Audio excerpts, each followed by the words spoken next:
On behalf of the Friends of Maple Grove, thank you for joining us this evening for Garden of Dreams, a very special concert presented here in Celebration Hall at the Brownson Center. We are indebted to the Maple Grove Cemetery Association for allowing us to host such events here. My name is Helen Day, and I serve as Vice President for the Friends organization. And I'm here with Carl Balanis, former President and Cemetery Historian. Today we gather in a place where history comes alive. Maple Grove is not just a cemetery, but rather a garden of stories. It is a resting place of families, dreamers, artists, veterans, immigrants, teachers, children, and voices from the past. Through our work, they are still speaking to us today. This performance brings together music, memory, and remembrance. We are honored to welcome Stephanie Izzo, soprano, Alexandra Kocheva, piano, and Blanca Cecilia Gonzalez, violin, who will share works by remarkable women composers, including Amy Beach, Jenna Branscombe, Cecile Chaminade, Clara Schumann, Pauline Viardot, and others. Their music reminds us that beauty lives on, long after the world has forgotten the names of the person who first gave a life. Here at Maple Grove, part of our mission is to help restore those names, those stories, and those voices. Tonight's concert is dedicated to Sarah Elizabeth Allison Steele, who lived and is buried here at Maple Grove, who lived from 1886 to 1907. Sarah was a gifted young soprano whose voice once filled the churches of Brooklyn with beauty and grace. Though her life was brief, her song was not. On her tombstone are written the tender words, "She is singing above." Those words are simple, but they carry a world of meaning. They remind us that a voice once lifted in song does not disappear. It lingers in memory. It echoes in the hearts of those who heard it. And sometimes in moments like this, it returns to us through another singer, another melody, another gathering of people who are willing to listen. So today, as we hear this beautiful music, we remember Sarah not only as a name on a tombstone, but as a young woman of promise, talent, and spirit.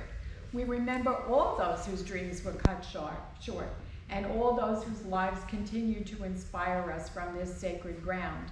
May this concert be a garden of dreams for all of us. May be a place where music blooms, where memory breathes, and where the past gently touches the present.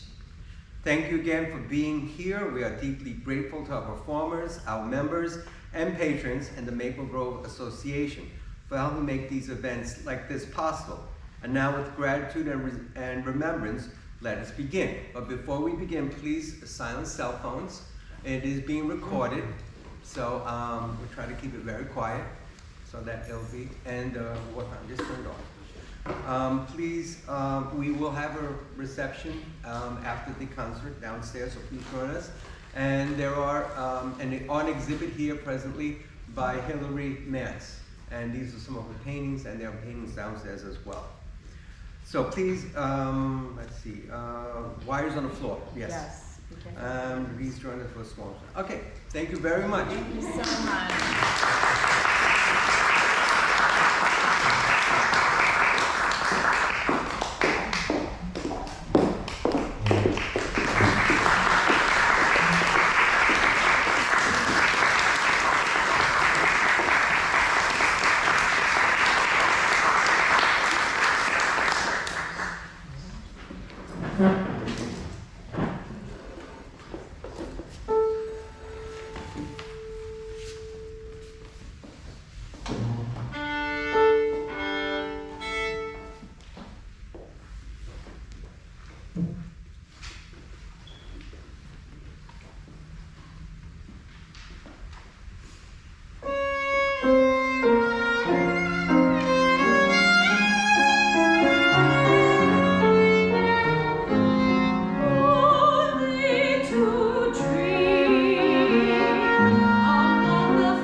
of Astoria Music Project, through which this concert program is being presented. Thank you very much to Friends of Maple Grove for hosting us in this lovely space.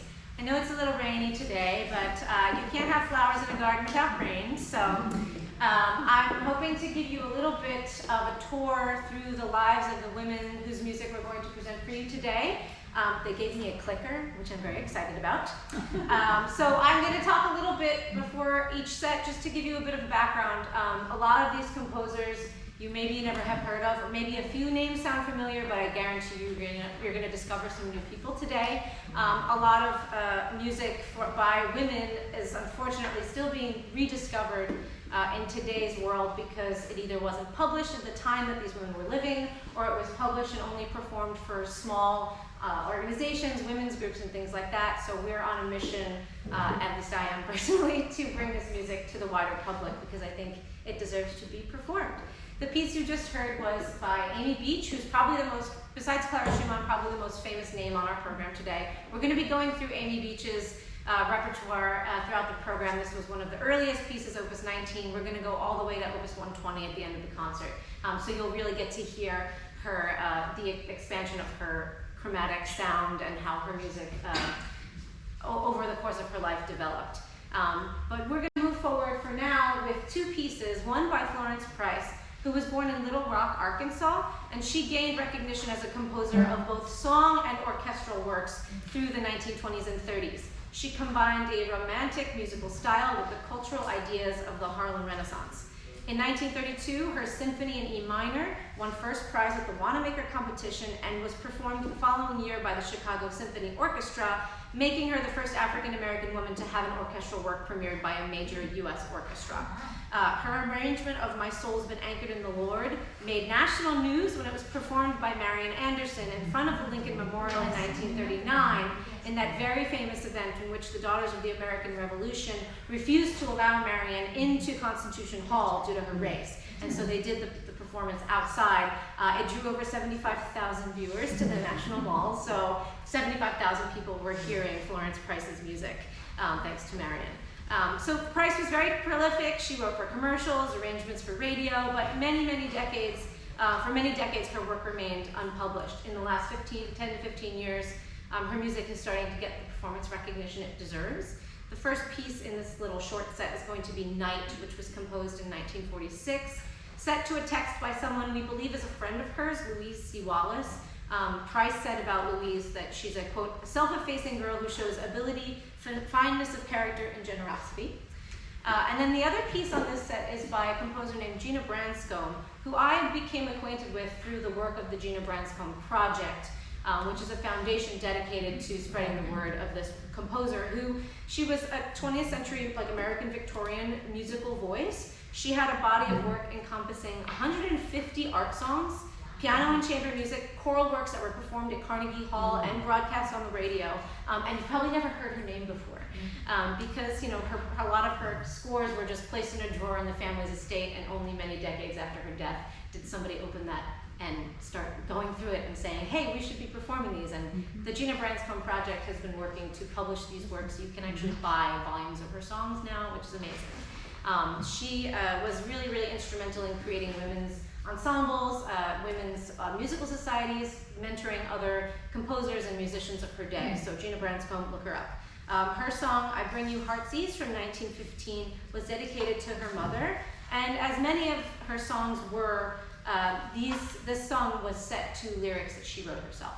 So we're going to perform these two short vocal pieces for you.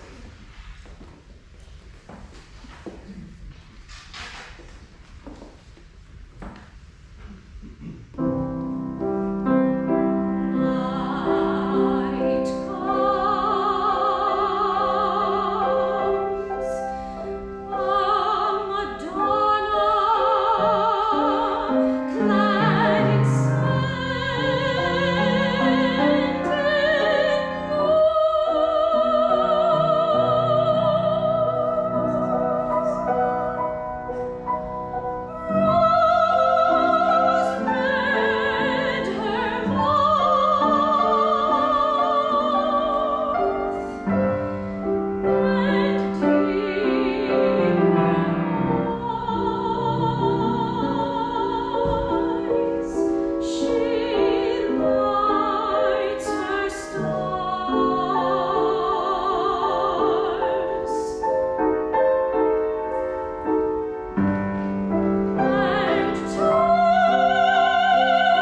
of Gina's music in just a little bit.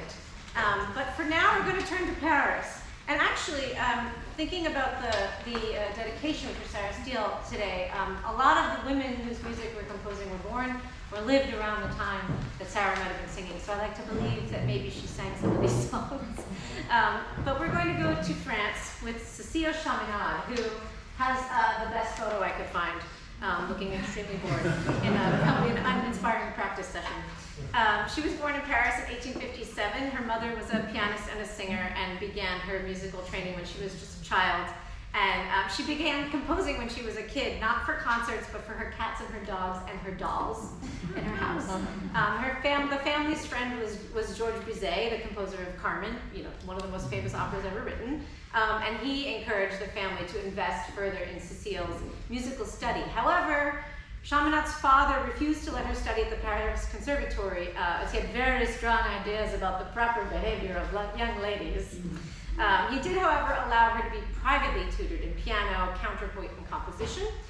She performed as a recitalist starting from the age of 18, but she really discovered that her talent was for composition. Through the following decades of her life, she composed over 350 pieces in nearly every musical form, and performed recitals of her own music successfully. She had a very brief and potentially platonic marriage to a much older music publisher, and once she was widowed, she continued to remain disinterested in romantic relationships and focused more on her career. Her niece, who was a champion of her works and caretaker later in life, wrote that she believed the disinterest stemmed from Cécile's desire to maintain her professional independence, which was something that not a lot of women were able to do at the time.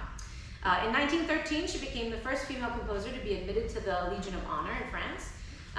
She focused a lot of her music on smaller forms, and her salon compositions appealed very greatly to women's clubs, which made up a lot of her fan base, mostly female, including one, Queen Victoria, who was a big fan of hers. And in addition to touring Europe and even eventually the US, her music sort of fell into obscurity after her death.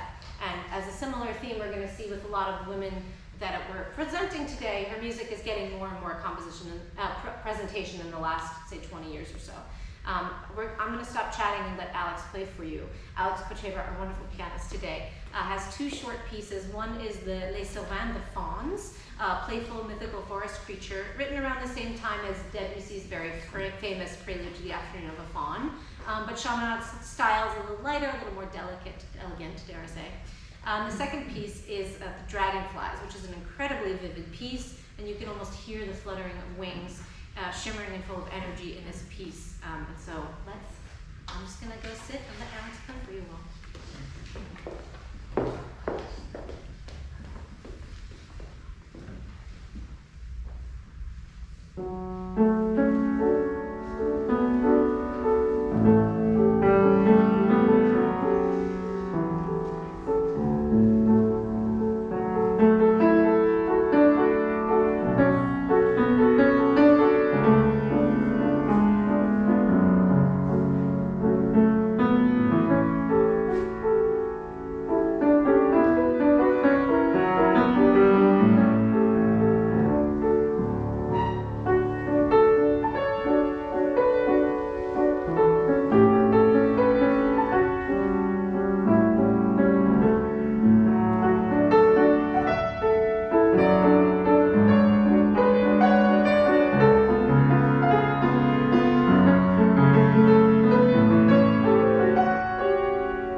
critics at the time dismissed Chaminade's music as just salon music, implying it was simple or decorative, but it really undersells the work, and obviously her work is very technically demanding.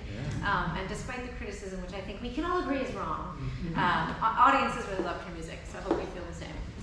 Our next set is all songs that inspire late night mischief or a secret rendezvous that might happen in the garden at night. First, we have another setting by Gina Branscombe. It's again a setting to her own text, Bluebells Drowsily Ringing, which is all about a fairy lullaby, followed by Amy Beach's setting of the fairy lullaby from Shakespeare's Midsummer Night's Dream, which is a text that has been set by many different composers. As I mentioned, Amy Beach is probably the most famous name. She was born in New Hampshire and I like to read this little bit of her childhood resume because it's insane. She could sing over 40 separate tunes by the age of 1, could read Dickens by the age of 3, was said to play piano with, quote, the execution of a professional at 7, and made her formal debut in Boston at the age of 16, which led to rave reviews by 10 local newspapers, and subsequently a very busy 2 years performing in New England. So if you wanted to feel like an underachiever, read more about Amy Beach. So she married a man who was 24 years her senior at age 18. So she was, who was also a lover of song. He was a doctor, but he also was an amateur poet, and he would write poetry, and sometimes she would set them for music, and sometimes he would actually sing them for their friends and family. So that's a very sweet piece of, so we love the supportive man in the story. It's not the case for a lot of women in these, unfortunately, in this time. But he did die, and she never remarried when she was still fairly young. And she, for the rest of her life, she went by the moniker Mrs. H.H.A. Beach. And though she continued to perform locally, it was during this time immediately after her widowhood that she began to be more interested in the art of composition. So we'll get back to Amy in a little bit with more of her biography. But this piece of hers is sort of in the middle of her early stage, Opus 37. The first one was Opus 19. Then we have the third piece in the set, which is our title track, Garden of Dreams, which was written by a composer named Claire Kummer, who was a lyricist and playwright born in Brooklyn. Fun fact, she was the great niece of Harriet Beecher Stowe, so her family was like very well known in the local community. She began composing songs for theater in 1903 and eventually delved into writing entire shows, usually musical comedies, of which she wrote more than 24. She was credited on a number of films, including adaptations of her stage works. In 1918, Pearson's magazine said of her stage plays, quote, "Any one of them had meant to me a gay and frolicsome evening, clever and fresh and full of grace."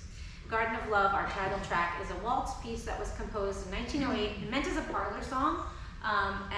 We can all assume, we should assume, that Kummer herself wrote the lyrics, as there's no credit given to any of the lyricists on the music itself.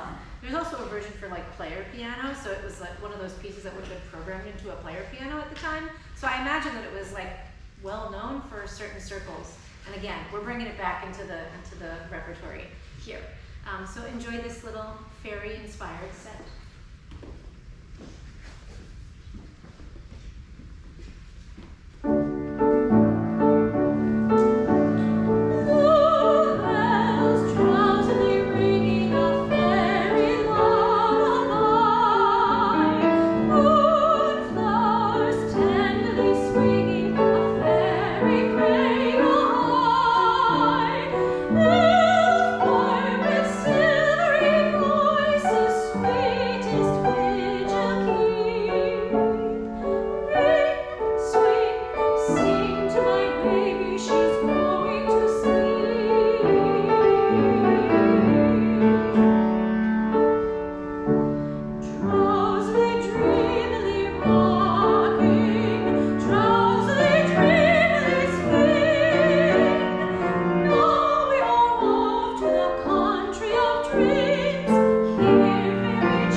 Let's move back to France.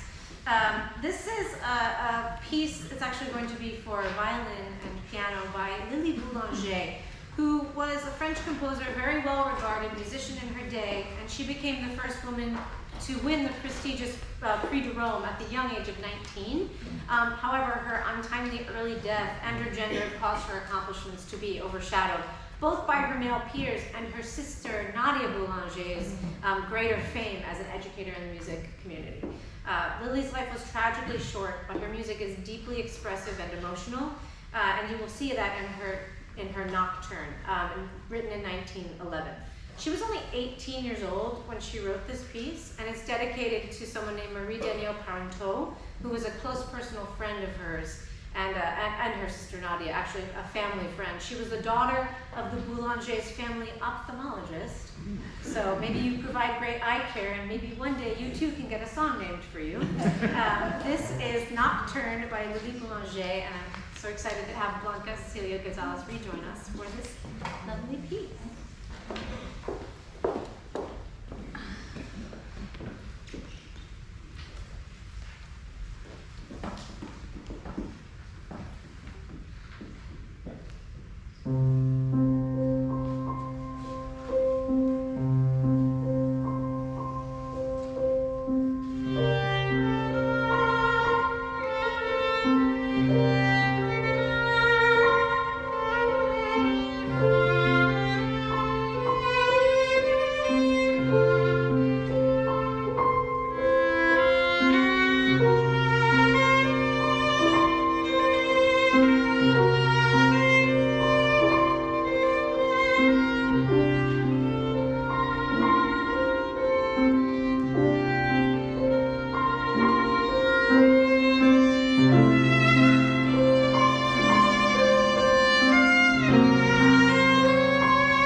To point out that, you know, when I was in music school, Clara Schumann was like a little footnote in my music history textbook. The wife of Robert, who was also a pianist and composer. I would Clara, there would be no Robert Schumann, and his music would not be nearly as well known because she was an extremely famous pianist in her day, and premiered almost every single one of his piano works to her full audiences, and they probably never would have heard his music otherwise. So just to give you a little brief overview of her, as brief as I can, I promise I won't wax too poetic about my dear Clara. She was my gateway drug to women composers. She was the daughter of Friedrich Wieck, who was a prominent musician in Leipzig. He was a teacher, musician, and he sold pianos. And her education took entirely place in the home. And so she had a first row seat to exactly what it meant to be a working musician and to be in some of the rooms with some of these very famous and working musicians of the day in Leipzig. And that made her upbringing quite unique.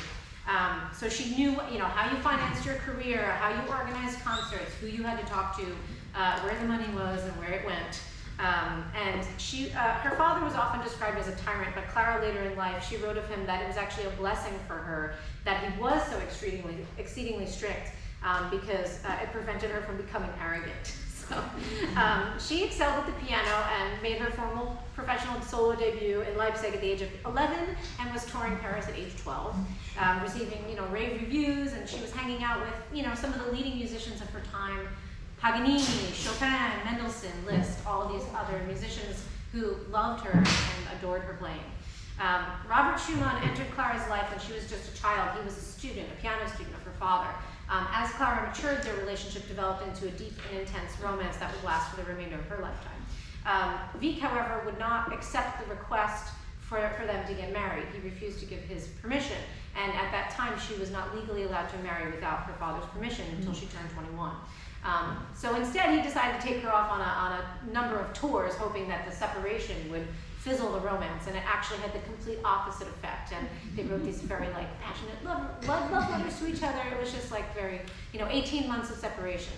And actually at a certain point, Schumann had to take her father to court, wage a legal battle against libel because he was spreading all these rumors about Robert Schumann. And again, it didn't work because his daughter married him the day she could when she turned 21 against her father's wishes. The first year of their marriage is known as Robert Schumann's Liederjahr, his year of song. In September of 1840, they got married, and during that period between 1840 and 1841, he composed over 125 songs, including some of his most famous cycles. And the songs are, of course, strongly connected to his relationship with Clara. They kept a marriage diary where they would write to each other each week and express their feelings and emotions. And it was during this time that Robert encouraged Clara to really try her hand at composition. She hadn't really done a lot of composing. And as a first wedding gift, on their first anniversary, he presented to her a volume of songs that was a combination of songs that he had written and songs that she had written, all to the same set of poetry. And he had it published and presented it to her as a wedding gift. So, no pressure to the husbands in the room, but that's quite an anniversary gift. So the first two pieces that we're going to perform in this little set of Clara's songs are from Opus 13, which was the second set of songs. So the Opus 12 was the combination of their two, and Opus 13 was her first published set just of her own music. 6 songs. We'll do 2 of them for you today. And this was, again, written in that period, the first 3 years of their marriage, around 1840 and 1843. And then the Violet, Das Weilchen, which is the third piece, was written in 1853, so much later, in their life and their marriage. They'd already had many children at this point. It has a light and fresh sound, which you would associate with somebody maybe a little bit younger. But if you read the text, it's actually quite deep, much more deep than you might expect, given the sort of jaunty melody of the song. I think it has a very deep message for such a light and fluffy sounding song. But I love Clara's music. One of the things I'd like to just point out to keep an ear out for is in the second piece. This is the 6th song in the 6-song set, Opus 13, so it's the last piece in that set. And it ends on a question mark, both textually and musically, with an unresolved chord, which I find very interesting. And I find her music, though there's not a ton of it, really, really wonderful. I hope you do too.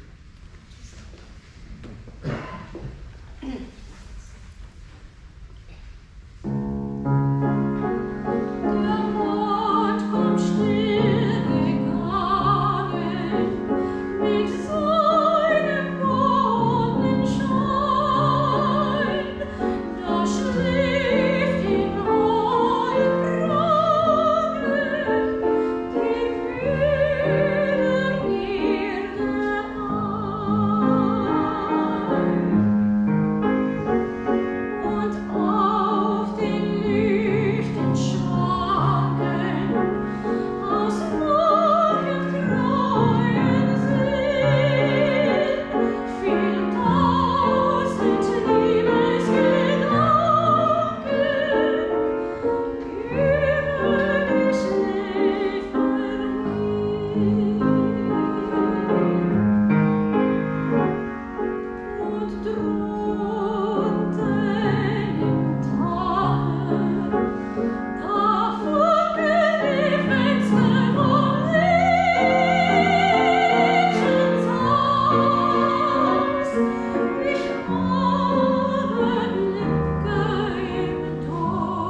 Now to the British side of things. A British-born Victorian with German-American parents, Rebecca Clark.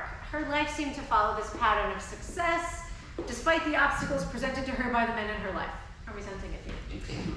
She was able to and even encouraged to study music as a child, even with the presence of an abusive father. She enrolled in violin studies at the Royal Academy of Music, but withdrew after her professor proposed marriage. She clearly wasn't into it. And in 1907, she became the first female composition student at the Royal College of Music, but again, abruptly withdrew after her father banished her from her home and refused to financially support her studies. So she had to support herself. And in 1912, she became the first woman in a full-time professional ensemble as part of the Queen's Hall Orchestra. She traveled extensively in the US and became a famous composer, mainly with her violin sonata and her piano trio. She was a string player, so a lot of her work is for violin or viola. She eventually settled in the US after the start of World War II, where she concentrated less on performance and more on composition. Her piece, Lullaby, in 1909, is this calm, soothing piece. It's got a gentle repeating rhythm and a flowing melody. It's sort of hypnotic and peaceful. Uses some really interesting composition methods. What's really interesting is how simple it may seem on the surface, but really very deep. It has a lot of subtle changes in dynamics, even within the small range of notes. So this is Rebecca Clark's Lullaby. And here comes Lullaby.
musical family, again, daughter of Manuel Garcia, who was a famed vocal pedagogue and the inventor of the laryngoscope, which is the instrument that actually allows you to see your vocal folds. And if any singers would know, it's usually not a good reason you have to go get that looked into, but we're glad that technology exists.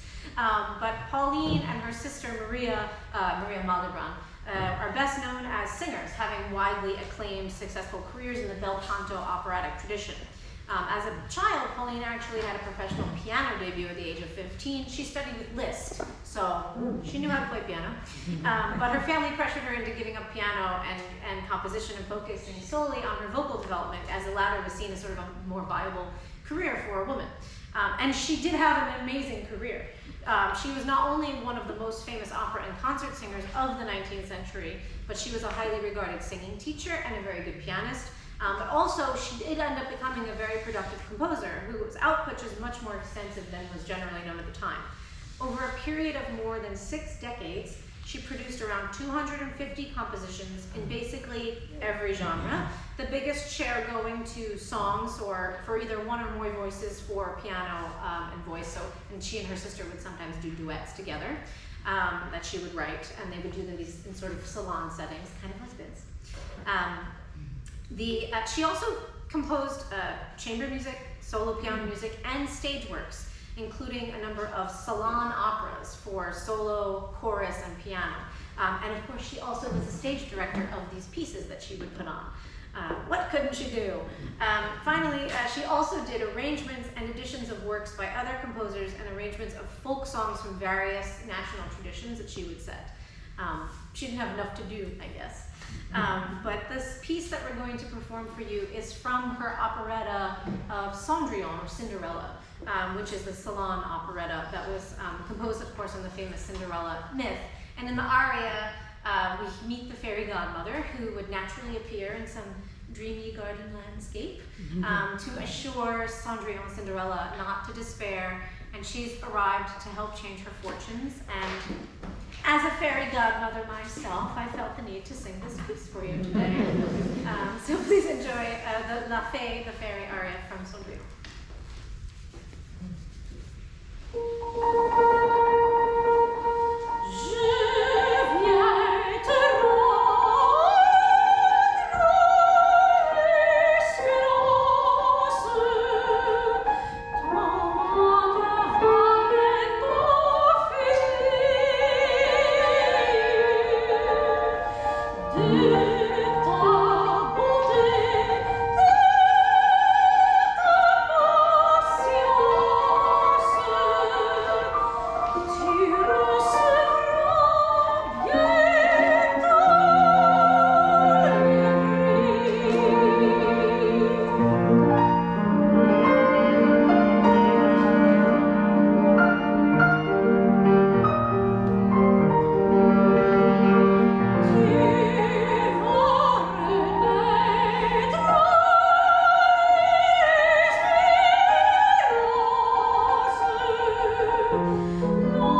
York a few years ago that mounted a production of that version of Cendrillon, and I hope more places will do it because it's beautiful.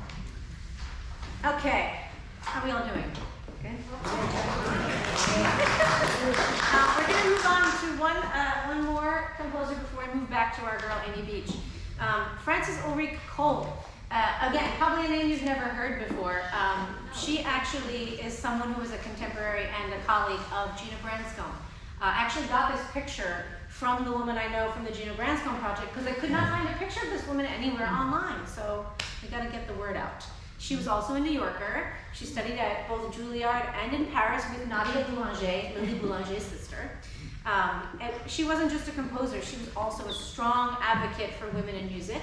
In fact, she helped found an organization in 1925 dedicated to supporting women composers, which helped elevate the visibility and support for female talent in the industry.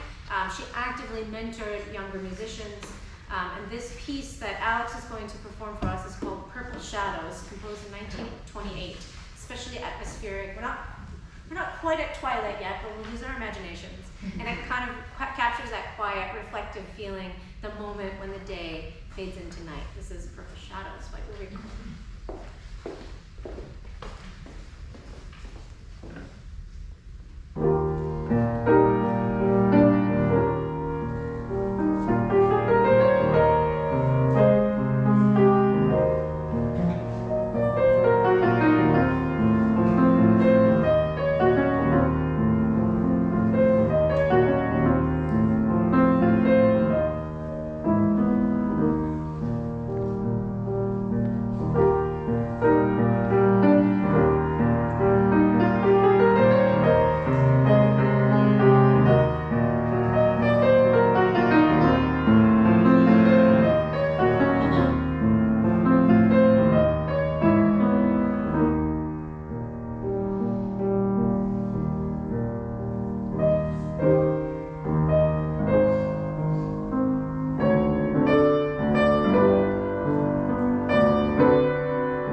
Return to our good friend Amy Beach, and I found some pictures of her later in life. She lived a long, healthy, very productive life, and her most notable achievement in the wider musical community was probably the premiere of her Mass in 1892, the first of its kind premiered by an American female composer, as well as her Gaelic Symphony of 1896 that established her as a major American composer.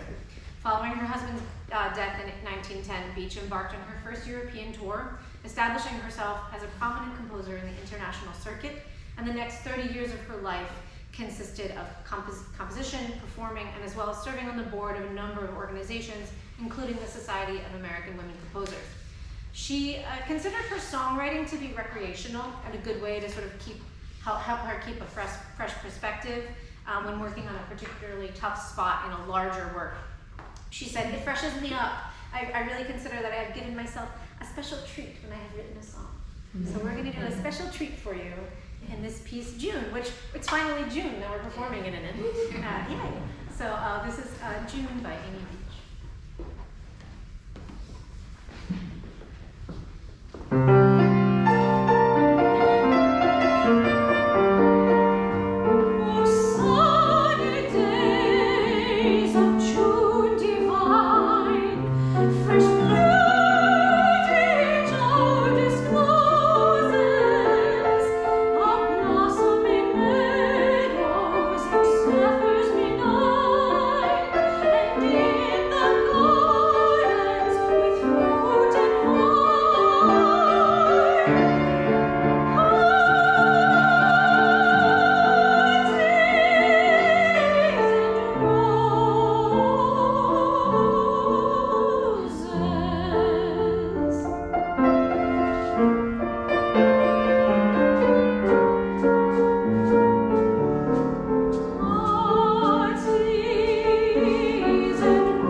Published in 1903. And now we're going to hear Opus 120, and we'll invite Blanca back to the stage, which was written in 1928. And as you'll hear sonorically, this is very different from her other works. You can really hear the evolution of her sound, her musical style, a little more complex harmonies, a lot of chromaticism, but still maintains her ability to create these gorgeous, lush melodies and a very atmospheric piece. Before we perform this last piece, I'd just like to say thank you so much for spending this rainy, dreary afternoon with us. Hopefully we cheered you up a little bit with these pieces. I hope it's sparked some interest in you with some new names that you might not have heard, some music maybe you'll go out and want to listen to more of. There is a reception after. We're happy to stick around and chat with you at all. A special thank you to Blanca and Alex for joining me on this program.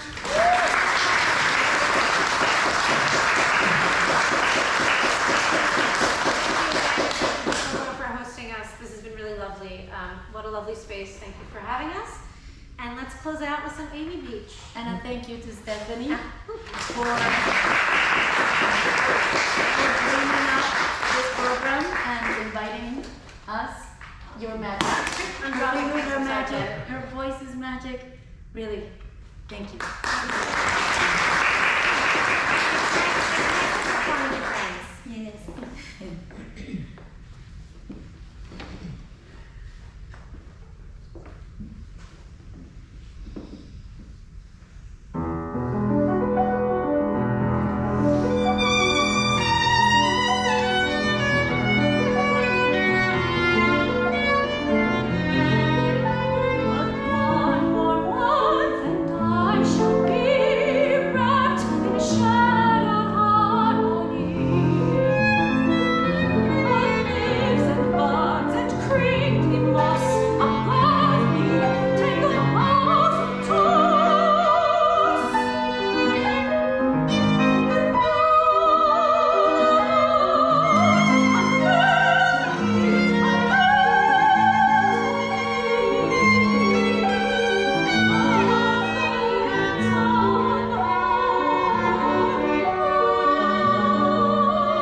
to walk.